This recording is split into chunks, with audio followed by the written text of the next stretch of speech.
They say conversations are a game of words, but they're wrong. Words are just the disguise. Real conversations?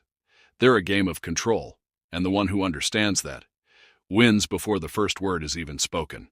Most people talk to express, but the ones who truly run the room, they talk to guide. They don't just hear, they absorb. They don't just respond, they redirect. And the best part? You'll never even notice it's happening to you. Step 1. Make them chase their own words. People don't actually say what they mean. They say what they think they mean. And that's where you come in. Repeat the last 3 words they said, but as a question. Just 3 words. Watch what happens. I just don't trust him. Don't trust him? They will always elaborate. Because the brain hates unfinished thoughts. And the moment they explain further? They're playing on your field now. You're not pulling the strings. They're handing them to you. Step 2. The power of agreement. Even when you disagree. Want to completely destroy someone's argument? Agree with it, not sarcastically, not reluctantly. Do it like it just makes sense. Then, add one small twist. You know you're right. Most businesses do fail because they take risks too soon. But what if the biggest risk is actually waiting too long? Now they're in a mental tug-of-war with themselves. You never argued. You never attacked. But suddenly, they're unsure. And if they're unsure, they're open. And if they're open, you can lead them anywhere. Step 3. Control the room without saying a word.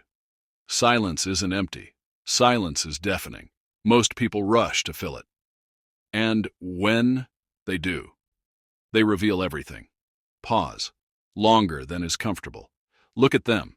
Not aggressively. Not passively. Just present. Their body will shift first. The slight lean forward. The glance away. The tiny fidget. That's the body, breaking under the silence. And when it does, they'll talk. And whatever they say next, that's what they actually think. Not the rehearsed answer, not the surface-level response.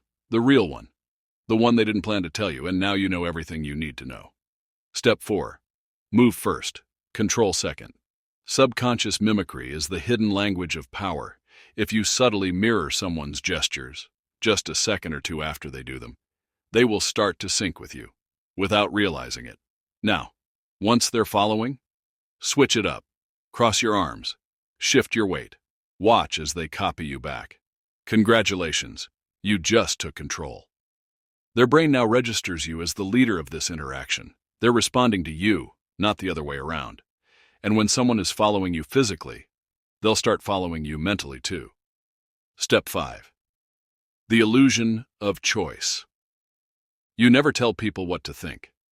That's too obvious. Too crude. Instead, you give them options. 2 choices, both of which lead where you want them to go. Do you think this idea is bad because of execution, or just bad timing? Notice something? There's no third option. There's no, I just don't think it works. The brain loves binaries. It latches onto them. And now? They're not debating you. They're debating your choices, and either way, you win. The greatest conversationalists aren't the loudest. They're the lightest touch, the ones who make you feel understood, validated, in control, all while subtly guiding the entire conversation. They don't argue. They don't demand. They don't force. They make you walk. And you never even notice the leash.